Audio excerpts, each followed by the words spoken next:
You're watching Without the Snow Dogs. Make sure to comment, rate, and subscribe. Somebody got the Jeep all dirty yesterday. I say, hey, my Jeep's dirty. And in pieces. And in pieces. So you were asking me what I was doing? Yeah, I want to know what the heck you were doing. I took the wheel off, see? I see that. There's a wheel here. And some pumpkins. And a wheel. Well, actually, I just got to the point to where I'm going to take the old part off. I had to take the tire off, the brake off, the rotor off, and now I got this nut that comes off, and it's going to take the wheel hub. And this is the part that they say is bad. It's got all the lug nuts on it, and I had it off when I broke the axle, so this should come apart easy, but I'm going to have to hit it to get it to come off of there. Kind of walk it off left and right. I can remember doing that, and would you say it was 2 o'clock in the morning with John's Jeep out in the garage? Yeah. And I only had to hit it 4 times to get it to let go, but God, I think we were out there for an hour at least with John's. Hour, yeah, banging, banging, banging, banging, banging. Bang and bang. You know, trying to get it off, but when we got the new tires on, we were gonna have a front end alignment done because we've had the Jeep a few years, and they say that's a good thing to do when you get new tires on. And they said they couldn't do it because this wheel bearing is bad. So you can't really see it because I'm only putting hand pressure on, but you can see where right here, right there, yep, it separates at that orange in the metal. It wobbles. Well, when you put a tire on that wobble really magnifies, and they just can't get it aligned because it's too loose and too sloppy.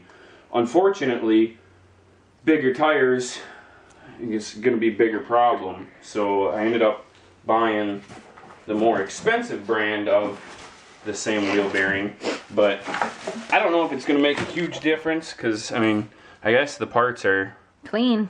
Clean, yeah, definitely clean. But I guess, I don't know, that looks, they look about the same. Look, it doesn't look like that one. We almost bought one made in China. Well, we didn't actually almost buy it. They showed it to us, and we weren't going to buy that one.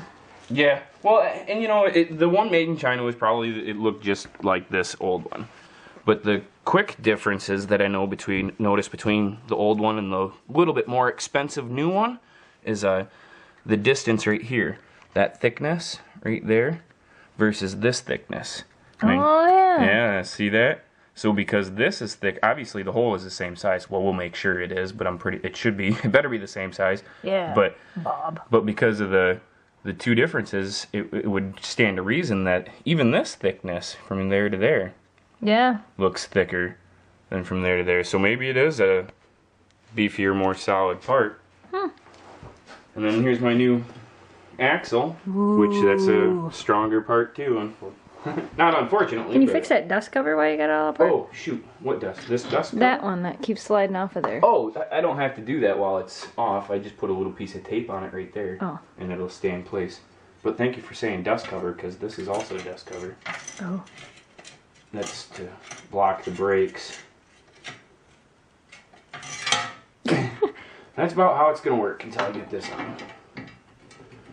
And there's gears in there, and it looks like it's going to fit. Push, Jamie, push! There it goes.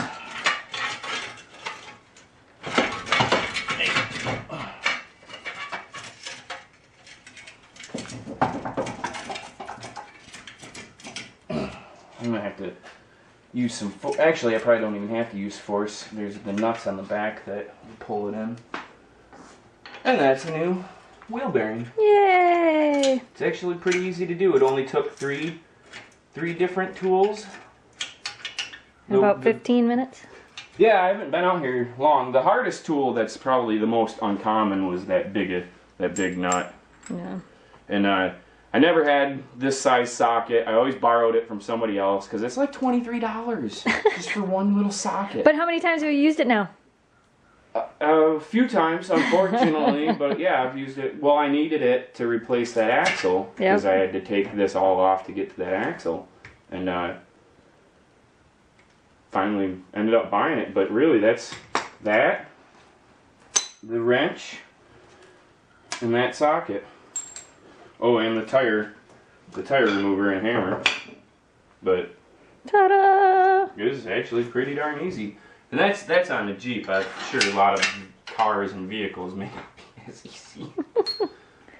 So now we can go get our front end aligned on Monday. Yay! Well, we'll see. We'll see. Yeah, hopefully they don't tell us something else is broke. Yeah, they might just do that too. I like those tires. Yeah. The thing about the tires that I noticed is even though they're really, really wide tires, which is a problem with 12 and a half hydroplaning. inches wide. Yeah, and I mean, you'll float on top of water, but because we got the truck all dirty, you see the mud? That didn't touch any of the highway. The only thing that's touching highway is this dark band right there, and that's actually about the width of a normal tire. Oh, hey, I never noticed that. That's what I was trying to tell Terry is look at my road ride. On my other tires, it rode on the road all the way to the edge here, so there was an extra 2 inches of floating. And that's So there you go. If you ever need to know how to replace a wheel bearing Yep. for a Jeep, there you go. Yep. It Or was if you simple. look around northern Michigan and you Yeah. want a hand, Yep. Just private message us and we'll come help you. sure, why not? Jamie likes working on Jeeps.